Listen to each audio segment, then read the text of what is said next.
സാറേ അമേരിക്ക ഈ യുഎസ്എക്ക് പോകാനായിട്ട് ആൾക്കാർക്ക് ഇഷ്ടമാണ്, താല്പര്യമാണ്. പക്ഷെ ഭയങ്കര ഹാർഡ് സ്ട്രഗിൾസ് ആണെന്നാണ് നമ്മൾ കേൾക്കുന്നത്. അതായത് ആളുകൾക്ക് വിസ കിട്ടാനായിട്ട് ഭയങ്കര ഡിഫിക്കൽട്ട് ആണ്. അതിന്റെ ഇന്റർവ്യൂ പ്രൊസീജിയേഴ്സ് ഭയങ്കര ഡിഫിക്കൽട്ട് ആണ്. അപ്പൊ ഇങ്ങനത്തെ സിറ്റുവേഷനിൽ യുഎസ് പോകാൻ താല്പര്യപ്പെടുന്ന ആൾക്കാരെ ഫോർച്യൂൺ എങ്ങനെയാണ് ആക്ച്വലി ഹെൽപ്പ് ചെയ്യുന്നത്? പൊതുവായിട്ട് ആളുകൾ ചിന്തിക്കുന്ന ഒരു രീതിയാണ് യുഎസ് വിസ കിട്ടാൻ ഭയങ്കര ടഫാണെന്നുള്ളത്. ഇപ്പം നമ്മൾ ഇപ്പം പൊതുവേ നന്നായിട്ട് യാത്ര ചെയ്യുന്ന ആൾക്കാരെ, ഇപ്പോൾ യൂറോപ്പ് കണ്ടിട്ടുള്ള ആൾക്കാരെ, ബാക്കിയുള്ള സ്ഥലങ്ങൾ സിംഗപ്പൂർ, മലേഷ്യ, തായ്ലൻഡ് ഒക്കെ കണ്ടിട്ടുള്ള ആൾക്കാർക്ക് പോലും യുഎസ് വിസയ്ക്ക് അപ്രോച്ച് ചെയ്യുമ്പോൾ ഒരു ടെൻഷൻ ഉണ്ടായിരിക്കും. അതിന്റെ കാരണം യുഎസിന് മാത്രമാണ് ഇന്റർവ്യൂ പ്രോസസ്സ് ഉള്ളത് എന്നുള്ളതാണ്. ബാക്കിയുള്ള സംഗതികളെല്ലാം നമ്മൾ ഡോക്യുമെന്റേഷൻ മാത്രമാണല്ലോ വരുന്നത്. അപ്പം ഡോക്യുമെന്റ് മാത്രമേ കാണുന്നുള്ളൂ. ഇതിപ്പോ ഒരു കൗൺസിലേറ്റ് ഓഫീസർ നമ്മുടെ അടുത്ത് നേരിട്ട് ചോദ്യങ്ങൾ ചോദിക്കുന്നു, ഉത്തരം പറയുന്നു.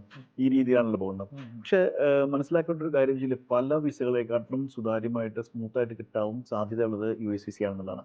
കാരണം യുഎസ് വിസയിൽ നമ്മൾ ഒന്ന് രണ്ട് കാര്യങ്ങൾ ശ്രദ്ധിക്കാനുള്ളത്. ഒന്ന്, നമ്മൾ ഹോണസ്റ്റ് ആയിരിക്കുക എന്നുള്ളതാണ്.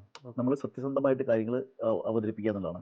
അതുകൂടാതെ നമ്മൾ ഇവിടുന്ന് ഫോർച്യൂണിന്റെ ഭാഗത്ത് ഒരു ബ്രീഫിംഗ് സെഷൻ ഉണ്ടായിരിക്കും. ഓരോ ആളുകളുടെയും പ്രൊഫൈൽ നോക്കിയിട്ട് അതിനനുസരിച്ച് ഈ വിസ കിട്ടാൻ സാധ്യമായിട്ടുള്ള, മീൻസ് അവിടെ ചോദിക്കാൻ സാധ്യമായിട്ടുള്ള ക്വസ്റ്റ്യൻസും അതിന്റെ ആൻസേഴ്സും പറഞ്ഞുകൊണ്ട് ഒരു ബ്രീഫിംഗ് സെഷനും കാര്യങ്ങളെല്ലാം ഉണ്ടായിരിക്കും. അപ്പം നമുക്ക് യുഎസ് ടൂറ് നിരന്തരമായിട്ടുണ്ട്. അപ്പം April, May, June, July, August മുതൽ നവംബർ വരെ എല്ലാ മാസങ്ങളിലും തുടർച്ചയായിട്ട് യുഎസ് ടൂർ ഉണ്ട്.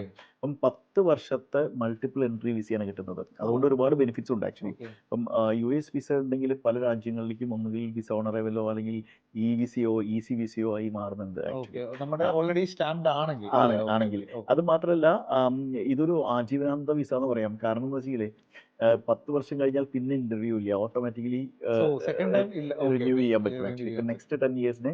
പിന്നെ ഇതാണ് നിലവിലുള്ള അവസ്ഥ.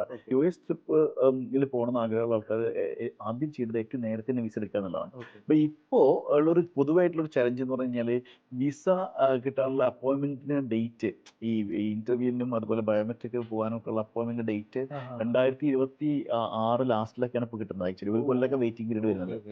അപ്പം ഫോർച്യൂൺ ചെയ്യുന്നത്, നമുക്ക് നിരന്തരമായിട്ട് യുഎസ് ടൂറുകളുണ്ട്. അപ്പം ആദ്യം നമ്മൾ 2026 ലാസ്റ്റിൽ ഉള്ള അവൈലബിൾ സ്ലോട്ട് എടുക്കും. അത് കഴിഞ്ഞിട്ട് അത് പ്രീപോൺ ചെയ്യാണ് ചെയ്യുന്നത് ആക്ച്വലി.